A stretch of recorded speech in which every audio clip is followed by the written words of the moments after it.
WPHM now presents The Will Cain Show.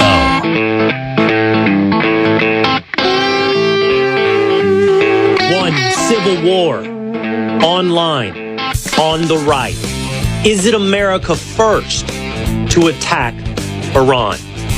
Two, the left's attacks on law enforcement now require or are attempting to require in the state of California law enforcement, ICE agents, to take off their masks.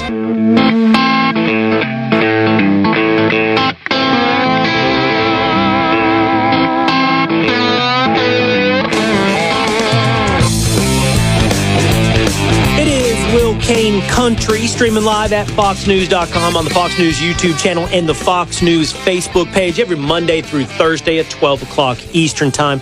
Subscribe at YouTube to Will Cain Country. Set a reminder. Jump into the comments section. Crown yourself a member of the Willisha. And if you're listening on terrestrial radio in some 24 markets across this great United States of America, just hit subscribe at Apple or on Spotify. So I want to ask the Willisha at the beginning, what do they think? Is it America first to intervene in Iran? 2 days, where do we stand right now with the Willisha? So the poll question was, does the war with Iran fit America first? Majority of people, we have about 400 votes. 250 of those votes are yes. It does fit America first to go to war with Iran. About 70 people are no, and about 50 people are undecided. So majority, yes. You gave them an option. You gave them the option for undecided. Okay. So going in, it is the popular position that it actually is America first to intervene in Iran. So let's do this. Let's make our case. And let's open that up for a moment as well to our first guest of the day, which will be Outkick's David Hookstead. Let's get to it with story number 1. Civil war. It's broken out on X. Civil war on the right within MAGA. Has President Donald Trump betrayed Make America Great Again? Has he betrayed the proposition of America First? Has he done so by indulging the potentiality of America's involvement with Iran? Donald Trump spoke yesterday where he said quite clearly, the proposition is no nukes for Iran. Watch. Remember, Iran cannot have a nuclear weapon. It's very simple. We don't have to go too deep into it. They just can't have a nuclear weapon. Audio quality somewhat lacking there from the press gaggle on Air Force One, but he said quite clearly they can't have them. No nukes for Iran. Now, there are many right now in the right, on the online right, that have started to suggest that Donald Trump has betrayed Make America Great Again, that he's betrayed the proposition of America First. Their argument reads that Donald Trump promised to be the peace president, the no new wars president, the no forever war, the no new war in the Middle East. Donald Trump does have a track record of criticizing America's interventions in Iraq and Afghanistan. And there are those that said they voted for him in 2020 and in 2024 on the promise that he would not serve as a president or a mouthpiece to the neocon right. They look at the influence or the seemingly rhetorical win for someone like Senator Lindsey Graham, and they say, what has happened to Donald Trump? I think it starts, by the way, this entire enterprise, with defining America first. Let me start with what I think. This is my opinion of what it is not. These things are not America first. It was never, in my mind, about America being isolationist. It wasn't pacifist.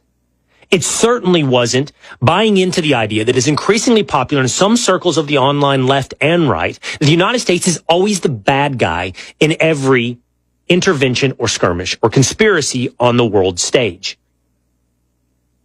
It was never about the idea that anything that extended beyond our borders couldn't serve the interest of Americans. It was about prioritizing the interest of Americans, which would inherently, in my mind, prioritize the domestic issues and needs of the American people.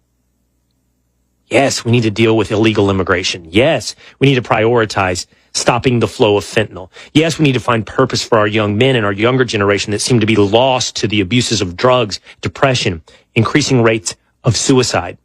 Yes, we need to figure out how to grow our economy in a increasingly turbulent future where AI threatens not 10% of the jobs, but perhaps 50% of the jobs. If you're raising a kid today, it's one of the scariest questions you have to try to answer. What should I encourage them to pursue in their life? What kind of education? What kind of work? These are all at the top of the list when it comes to serving the interest of Americans. But it doesn't mean, in my mind, that you never have an interest overseas. You never have an interest on the world stage. It's not a chicken or an ostrich with its head in the sand, ignoring foreign policy. I think America First requires the answer to two questions on any debate about whether or not there's a worthy American intervention. One, what is in it for the United States? Two, is that worth the cost? Our President Donald Trump has said that he has always held the proposition that Iran should not have nukes. Well, DNI, Director of National Intelligence, Tulsi Gabbard, just a few months ago, put out a report that said Iran is not close to having nukes. In March of 2025, she wrote, the United States intelligence community continues to assess that Iran is not building a nuclear weapon, and the Supreme Leader Khamenei has not authorized nuclear weapons program that he suspended in 2003. That has been the line of American intelligence for quite some time. It is not in line with most intelligence agencies around the world.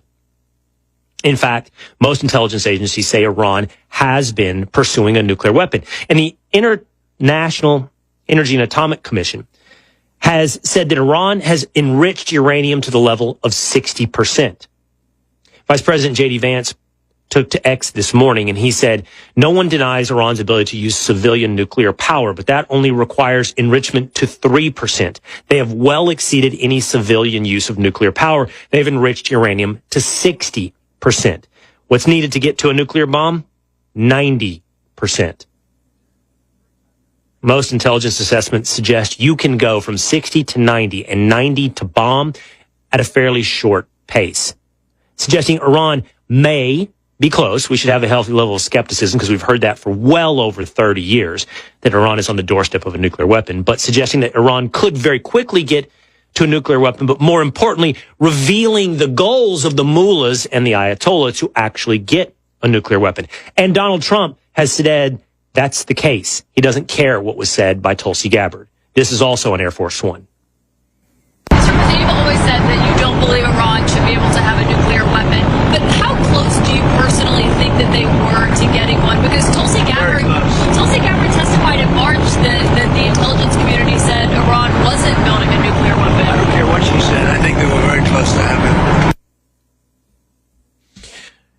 He said he didn't care what Tulsi Gabbard said. They're very close to getting a nuke. So is what Donald Trump's saying and what he's prepared to do in line with America First? I return to my two question. What is in it for the United States, and is it worth the cost? I'm a firm believer that we serve the interest of Americans, and that, in my mind, does not mean we fight a war for Israel. We do not serve with our military or with any other element of our might